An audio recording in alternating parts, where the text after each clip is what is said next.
Welcome to Streaming News Network, Morning Edition, by J. Claude McDaniel. News without the hype and biased reporting. Please like and subscribe. This is J. Claude McDaniel with Streaming News Network. Representative Ilhan Omar is facing renewed public scrutiny following reports that members of her congressional staff exchanged communications with individuals later implicated in Minnesota's Feeding Our Future fraud investigation. Court records introduced during the trial of convicted organizer Amy Bach reportedly include an electronic mail exchange from February 2021 concerning United States Department of Agriculture food programs. Investigators say the same program was later exploited in a fraud scheme alleged to have exceeded $250 million. Additional communications between congressional staff and individuals connected to the case have reportedly been referenced in court, although some records remain sealed. Minnesota lawmakers have requested records relating to those contacts, while some Republican legislators are calling for further congressional review. Omar has declined requests to provide certain office records and continues to deny any involvement in the fraud. The Congresswoman has not been charged with any crime related to the Feeding Our Future case. She has repeatedly stated that any suggestion she knew about the scheme is false and has condemned the theft of funds intended to feed children. The investigation remains ongoing, and no findings have been announced linking Representative Omar to criminal wrongdoing. This is J. Claude McDaniel for Streaming News Network. A live television interview between former New York City Mayor Bill de Blasio and television host Sean Hannity turned into a heated exchange during a discussion about New York City's political direction. The debate intensified after de Blasio argued that recent primary election results were influenced in part by voter concerns over United States policy in the Middle East. As he attempted to continue his remarks, Hannity interrupted, insisting the discussion remain focused on local issues affecting New York City. Hannity questioned de Blasio about his support for progressive congressional candidate Daria Liza Avila Chevalier, citing the candidate's reported positions on policing, immigration, and criminal justice. When asked directly whether he would support her despite those views, de Blasio responded that he would, while adding that he does not agree with her on every issue. The exchange comes as New York continues to experience debate over the growing influence of progressive candidates in several congressional districts. At the same time, Representative Richie Torres secured a decisive primary victory in his Bronx district, highlighting differing political priorities among voters.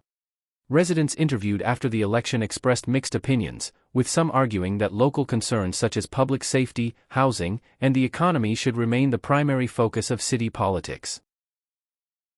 This is J. Claude McDaniel for Streaming News Network. The judge presiding over the wrongful death civil lawsuit filed by the family of John O'Keefe against Karen Reed has issued a strong warning to attorneys representing both sides of the case. During a recent court hearing, the judge addressed more than a dozen lawyers involved in the proceedings, expressing concern over possible leaks of information related to the high-profile lawsuit. The court emphasized that all parties are expected to uphold professional responsibilities and protect the integrity of the judicial process. The wrongful death lawsuit continues independently of the criminal proceedings that have drawn national attention. The civil action seeks damages on behalf of O'Keefe's family and will proceed under its own legal standards and timetable. The judge did not announce any sanctions during the hearing but made clear that any unauthorized disclosure of confidential information could have serious consequences if it continues. The case remains active, with additional hearings expected as both sides continue preparing for future proceedings. This is J. Claude McDaniel for Streaming News Network. The Vatican has issued a major ruling involving the Traditionalist Society of St. Pius X, declaring 6 bishops excommunicated after 4 new bishops were consecrated in Switzerland without the approval of Pope Leo XIV. According to the Vatican, the consecrations violated church law by taking place without a papal mandate and were formally described as a schismatic act. The decree also warns that Catholics who formally pledge allegiance to the Society of St. Pius X over the authority of the Pope may also be considered excommunicated under canon law. The Vatican clarified that simply attending services conducted by the Society does not automatically result in excommunication. Instead, formal adherence requires a deliberate decision to reject papal authority and publicly align with the breakaway organization. The Society of St. Pius X has defended its actions, saying the consecrations were necessary to preserve its worldwide ministry and insisting it has no intention of creating a separate church. The ruling affects thousands of members worldwide, including an estimated 30,000 followers in the United States, and highlights continuing divisions within the Catholic Church over tradition, authority, and the interpretation of reforms adopted since the Second Vatican Council. This is J. Claude McDaniel for Streaming News Network. A Texas man has been charged with manslaughter following a crash in which a Tesla Model 3 struck a home, killing 76-year-old Martha Avila. Authorities say 44-year-old Michael Butler was driving in Katy, Texas, when his vehicle left the roadway, crossed a lawn, and crashed through the front of Avila's home at more than 70 miles per hour. Avila was critically injured and later died at a hospital. Investigators said Butler initially reported that the vehicle's autopilot driver assistance system was engaged at the time of the crash.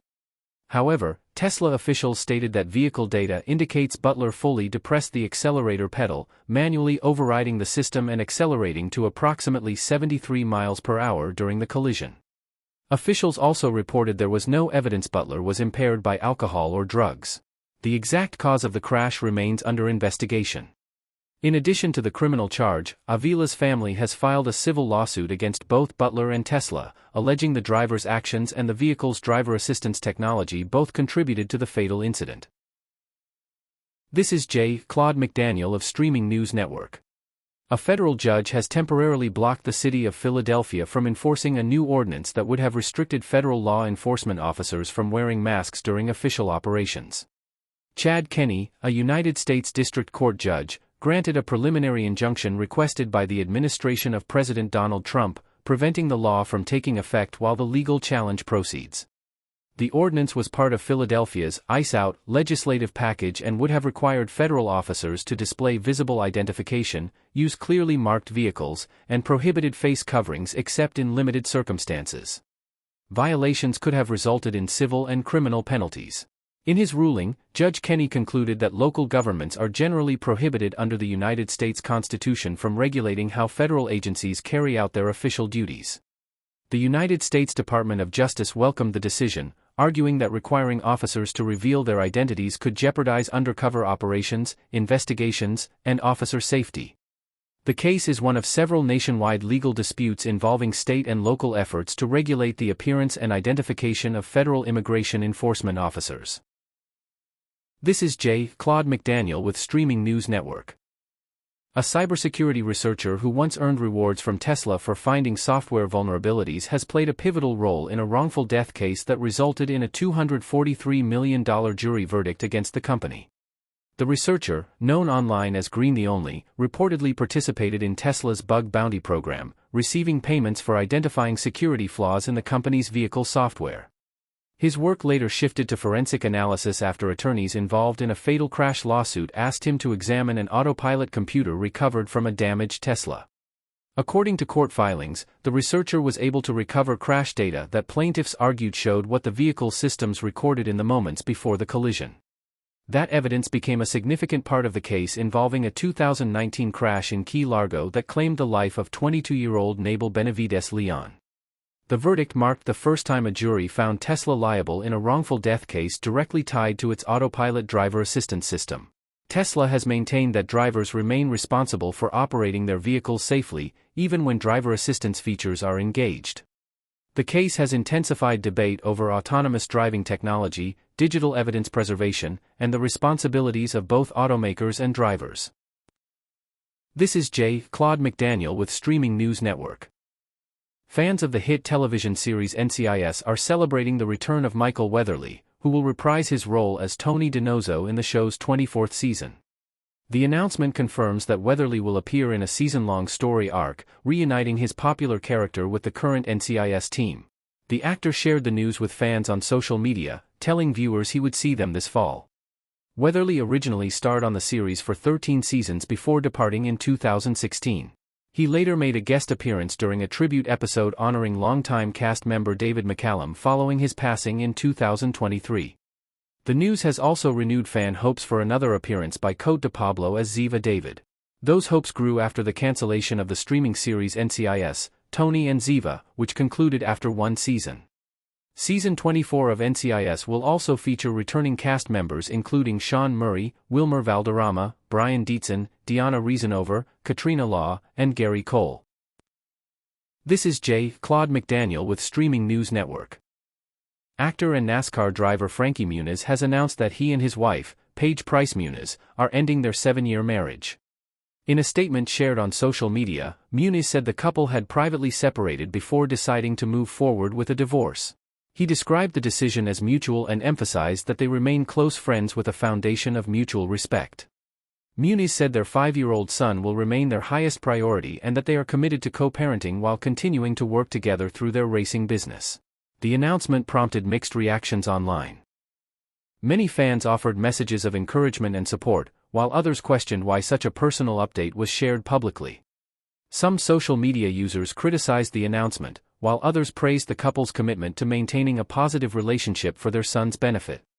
Neither Muniz nor Pius Muniz has indicated that the separation involves any public legal dispute, and both have expressed appreciation for the support they have received over the years. Thank you for listening to Streaming News Network videos and our short reports. Please like and subscribe to our news channel.